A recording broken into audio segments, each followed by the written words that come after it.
here with Nat, who is a speaking coach. Nat, thank you so much for coming on the podcast today. Hey, super excited. Thank you so much for having me. Yes, I'm very excited to dive into just public speaking in general. It's something that, Mm, especially with the youth in general, they struggle with a lot. So I'm very excited to not only get your knowledge, learn about your personal yeah. experience. So thank you so much for coming on today. Oh, I'm excited. When you're passionate about something that you do, you take every opportunity to, or as I say, I created a quote it when I started my business, and it goes, "Every opportunity is a speaking opportunity. How will you seize it?" Yes, So for me, this is an opportunity, and I get to chat about what I love to do most. I love it. I love it. So can you talk about your own public speaking journey when Yeah. you were growing up and kind of how that transitioned into where you're at now? Mm. I'm not gonna lie. I can't lie. And no one believes this. None of my clients ever believe me, but I was super shy when I was a child, hid behind my mom's skirt. And I think part of it was that people would like, I remember my grandmother saying to me, "Oh, she's shy, she's shy, she's shy." And eventually, kids, if you tell them enough times, and I've come to, because of what I do with students, they believe it. They Yeah. will believe it, subconsciously. So I do believe that was part of it. And I outgrew it in college. Late high school, college, I started kind of becoming, finding myself, finding a voice, participating in more activities that allowed me to have a voice. And I did my studies in early childhood education. So I worked, studying kids and how to deal with them and how to be with them. And we had all these opportunities that you had to, pretend you were a kid. And then, we do all this role playing. So eventually, kids don't care when they're young. They don't care what you're doing. They let you sing. They don't criticize you. So you just kind of become. And as I entered in my 20s, that was the same thing. But I still had my own struggles as I journeyed through this. When you do sales, you want to do it right. And there's a story, one of my managers said to me, "Why do you quiet down when you speak in French?" Because I also speak French. And I said, "Well, I'm afraid to make mistakes. I'm afraid that I won't use the right tense with the verbs." And she said, "That's ridiculous. Because when you talk in English, you're like da da da da da, and then in French, I would be all timid." Wow. So that was a great learning experience, but it really all came to light once I became a mom. And the story goes, I went away with my husband for fun, sun, and rum, and I had too much rum. And 9 months later, we had this beautiful bundle of joy, and I thought, there is no way that she's going to go through what I went through as a kid. Wow. And trust me, we don't have any issues on that part. She is like on point, expresses herself, still can be shy sometimes and nervous. And that's, something we can talk about later, because we all get nervous, including Yeah. myself. And Teen Talk, which is the program I developed when I became a speaking coach, is really acts on helping young people develop the skill set, the tool to have the tools to be a better speaker, to be a better presenter. And I have a puzzle that I use. And once you have all four pieces of this puzzle, then you essentially you're a whole speaker. And speakers, I would say professionals also encounter this nervousness. Yes. They didn't get the training. They don't know. So that's where I go and leverage and also help speakers develop, solid talks, good delivery. Because as business people, we want to showcase our authority, showcase our credibility. And how do you do that? Yeah. And one thing I think you brought up, and I think a lot of parents will be curious about this, is you really put a focus on helping your child not be nervous and starting to build that skill of public Mm, speaking, putting yourself out there. And I feel like a lot of parents, that's something that they're not even thinking of. So, can you really talk about what are some of the skills that you really focused on when your child was yeah. younger to then have Oh, I them love build that this. skill? Oh, I love this. I don't know if you already knew this. No. We talked about it. No, you don't. Okay. So I actually have a book and a little, actually, it's not a book. I have a little giveaway and I'll send it to you. So if anybody's listening wants it, but it's a guide. It's just a short guide. I think there's like 6 or 7 activities parents can do with their kids. But one of the things that I notice more and more, and I'm going to go and be bold, Easton, and say there is a generational thing going on. uh, Parents need to let their kids have a voice. And we've gone from a time where kids were seen and not heard, and then they were sort of heard. And then we've gone back to this new, like, seen and not heard, or do everything for them. So, perfect example, go to Starbucks with my daughter. Mama, can I have a cookie? Sure, you can have a cookie. Go to the counter, say to the barista, can I please have a cookie? You know, and give her the tools to say it. Show them how to do it. Go to a restaurant, give them a menu. Who cares if they can't read it? Show them what's on the menu. When the waiter comes, tell the waiter what you would like. I would like a glass of milk and the hamburger and french fries, please.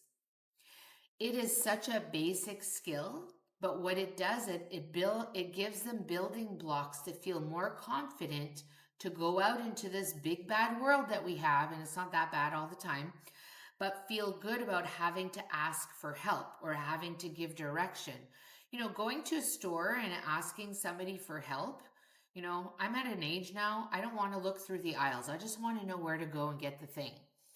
Well, that's what Adele, my daughter, now has the skills for. We walk in a store, we're looking for this. We don't have to wait. It's just giving them the easy skills. So then when they do get to school, there's no fear about asking the teacher for help or asking to go to the bathroom or help on an assignment. That foundation will already be there. So parents, I think, need to know that their kids have it within them. They just have to help them develop them. And that's just about letting them share their voice. And as a parent in a busy time, we all know, we're busy, taking the time to answer the questions or ask them the right questions in after their day. So an open-ended question like, what was the favorite part tell me about the favorite part of your day. That allows them to expand, and then ask them another opening ended question based on that answer. And eventually the muscle will be worked and it will be flawless. Our daughter comes home now and gives us a play-by-play of what goes on in the day.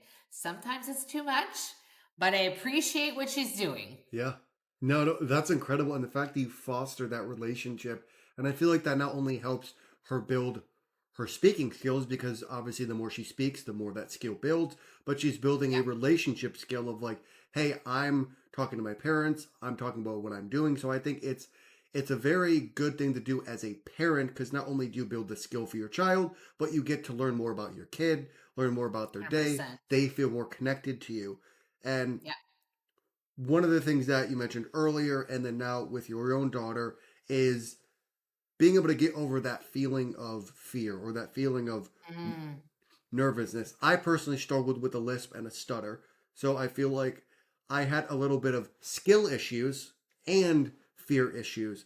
So, how do you yeah. go about kind of when you're working with these kids, finding that balance between working on their skills of actually speaking versus working on getting over the fear of speaking?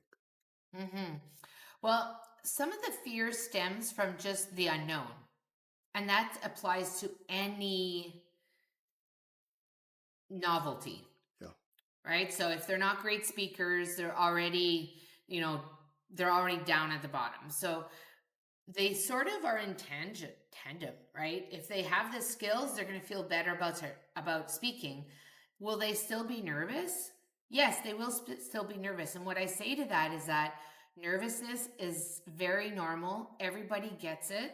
I mean, I've done a few dozen of these chats with people. I still get a little nervous because it's me putting myself Yeah. out there for the world to see, the world to hear, for the world to criticize and comment. But what that leads me to is the new Mel Robbins, let them, and we just don't care. And the nervousness as a teen does carry on as an adult as well sometimes, Yeah. is that we care too much about what everybody's going to say, what everybody's going to think. And what I tell my students when I'm in class is that while you're worrying about your talk or your presentation, while you're giving that presentation, everybody in the audience may be listening to you, but they are also worrying about their own talk. So they're not giving that much importance to you. You're not that big of a deal in the big picture of things. Um, and there's a harsh reality that sometimes we just have to get over it.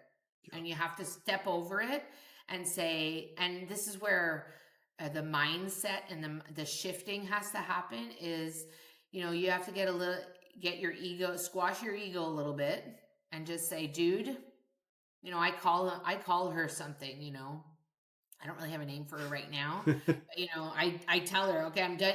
I don't need you right now. I'm a good.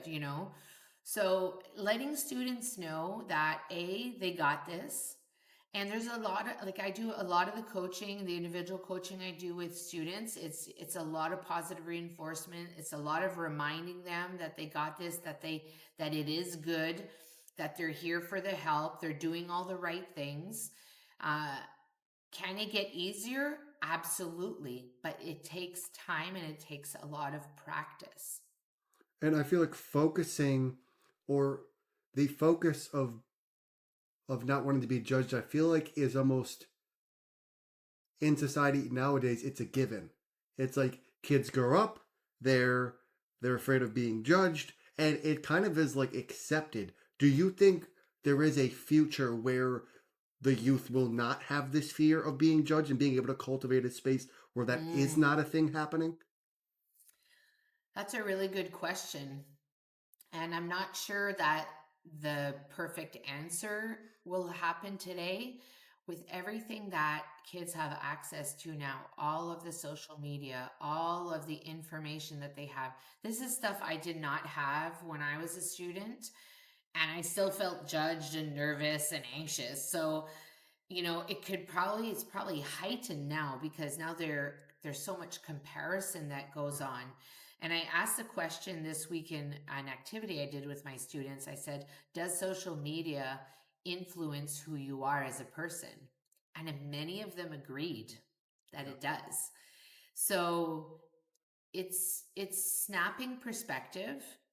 I think, and this is a whole other topic, but parents are also responsible for making sure that their kids stay on that in the lane of reason.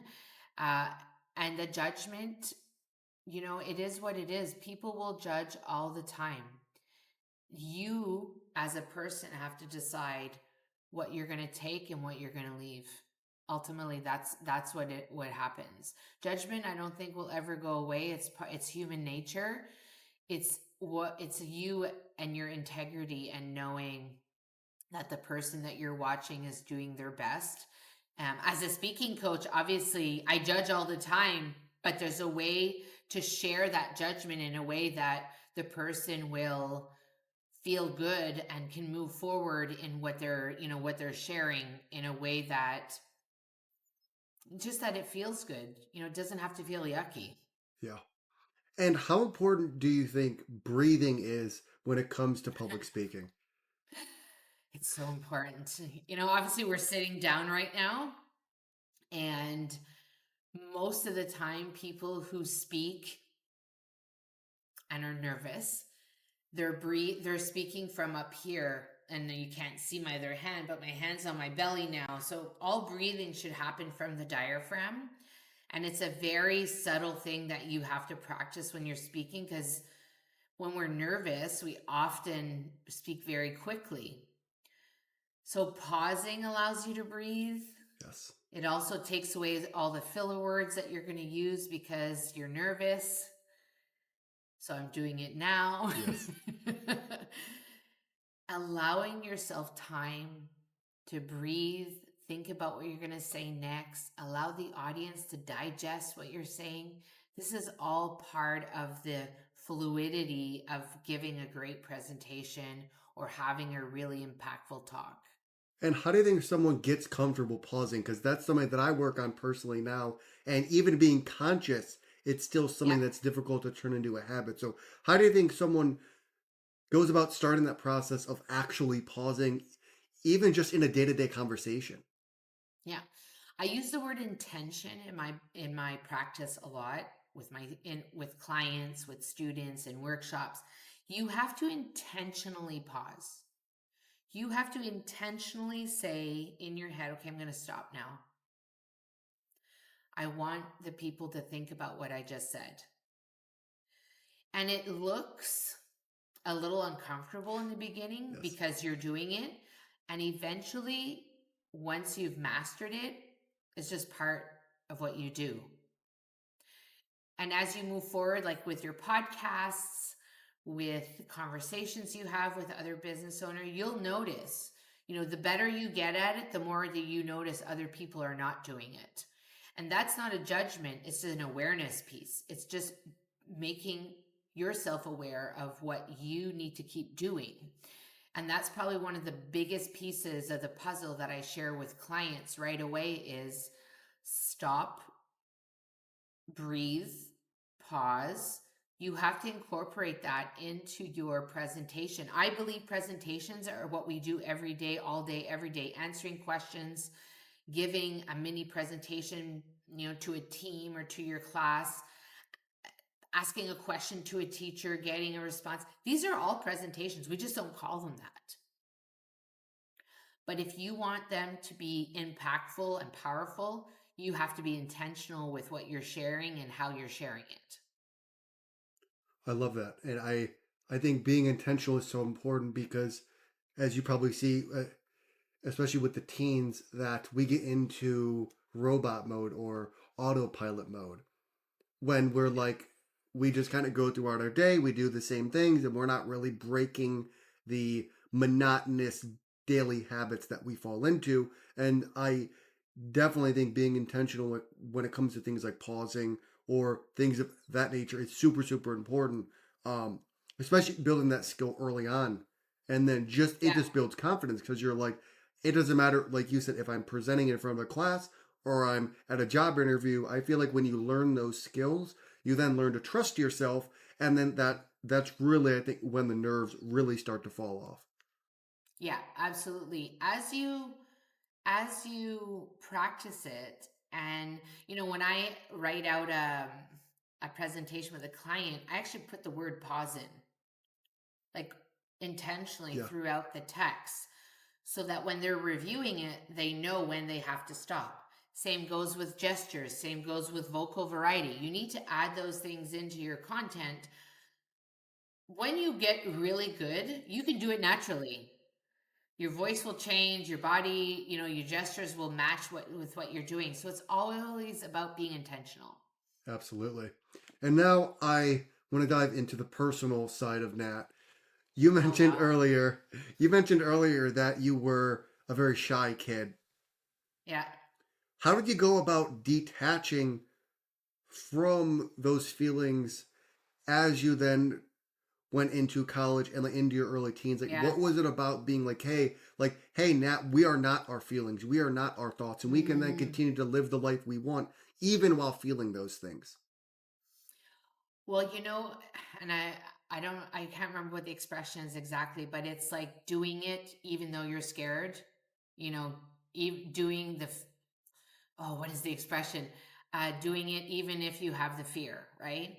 So, I lived in the country, small high school, we had less than 100 people graduate. And I left and went to the city, and I ended up, having to take public transit and go to this big college, which really at the end of the day is not a big college. And I knew nobody knew me. So I kind of like I think I probably created some kind of persona that allowed me to step out of that shyness because nobody knew me anyway. So what was the difference? What was it going to change? But it shifted into just I think probably being really who I was, and those experiences allowed me to do that. And I think every experience you encounter is exactly that. It's allowing yourself to walk in despite the fear, despite being scared, and seeing it as opportunity. There's a lot of self-development work that's been done over the years to conquer a lot of this stuff. But knowing, who was I to actually, decide to get a TEDx Cabarete license and run this event in May of this year?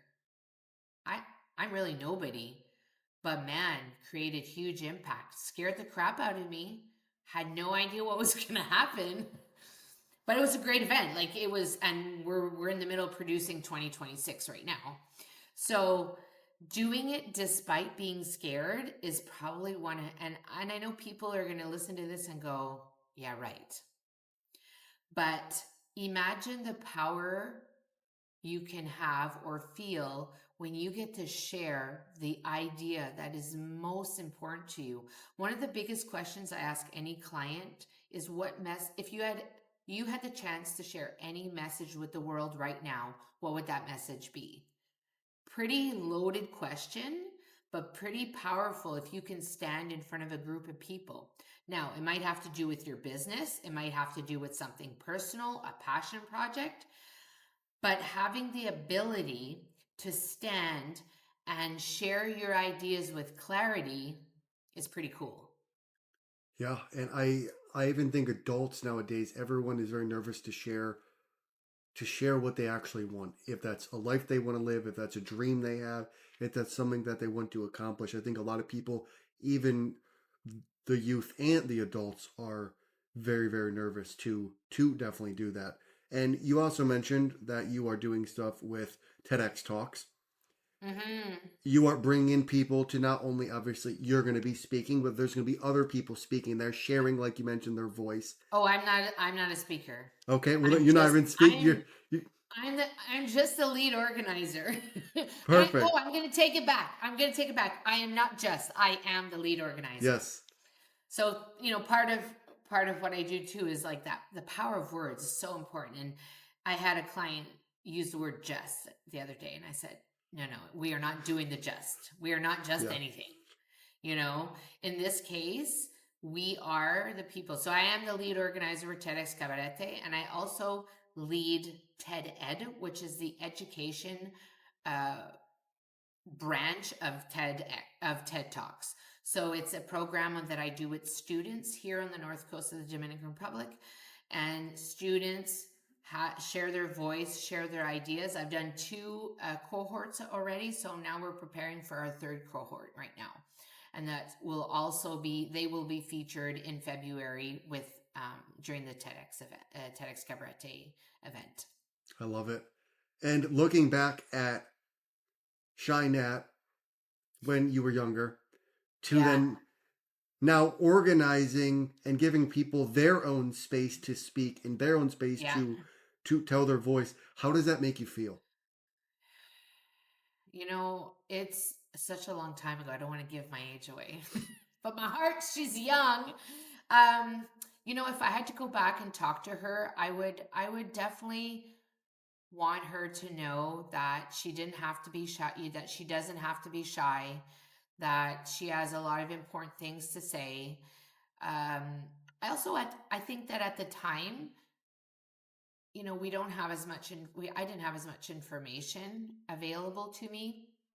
Sure, my parents were doing the best they could with what they had, and Shy Nat had to live that so that this Nat can exist now. Yes. Yes. I Really, really, love that's that. what it is. Yeah. That's awesome. And I have one more question for you. Oh, If lay you it had on to me. strip away all of the business accomplishments, all the speaking, all the coaching, and we just brought it to Nat the human, Yeah. what would you want the world to remember you by? Oh my gosh. What would I want the world to remember me by? What would my legacy be? Yeah, I would want my legacy to be it I don't think I can take away everything, but I think that giving people a voice is part of the legacy, and doing it with humility and doing it with compassion and empathy is probably the thing that I would be remembered for the most. It's beautiful. Thank you for that. Yeah, Well, thank Nat, you. that's all the questions I have for you. How Yes. can people find you, and what is one thing you want to Yes. leave people with? Yeah, absolutely. Actually, I probably have three things. Okay, So yeah, the sure. first thing is, if you want to connect with me on LinkedIn, you can find me, Nat Mailhot. That's where, and I think all my contacts will be listed here in the Yes. podcast. So you can go find me there. Instagram, Facebook, and LinkedIn. Have a YouTube channel too that features a lot of great conversations called Teen Talk with Nat, or actually Speaking with Nat Mailhot. I changed it up just recently. Parents who are listening and they would like that guide, I will provide the link for you so you can add it to the podcast. I'm happy to provide it for them. And then I am hosting a masterclass this Thursday, and will be a recurring masterclass for anybody who wants to create a signature talk. If you're in business, you have a message you want to share, this is a perfect opportunity to sit down with myself. And I didn't even get to talk about him, but my husband's an author and ghostwriter, and he too will be helping on the masterclass about showing you how to really create an incredible framework for a talk that will attract people to you and help you talk about your message and what you think is important. So if you want more information on that, you can reach out to me through any of the social media and I can get that link for you. It's a 2-hour masterclass. It's 49 US dollars. And you're getting a TEDx speaker and TEDx organizer helping you do that. What do you want to leave people with? Remember that you are the master of your own voice, that you can speak with confidence, you can communicate clearly, and you can say what you have to say, and you can say it well every single time. And if you need help doing that, I'm your gal. I love it. Well, Nat, thank you so much for coming on the podcast. I Thank think it was a you. lot of value. I think people need to hear this if they're an adult or if they're 18 or even a parent of 18. So thank you so much for sharing your knowledge. It was a great My pleasure. conversation, and thank you for Yes. coming on. Thank you, Easton. Take care.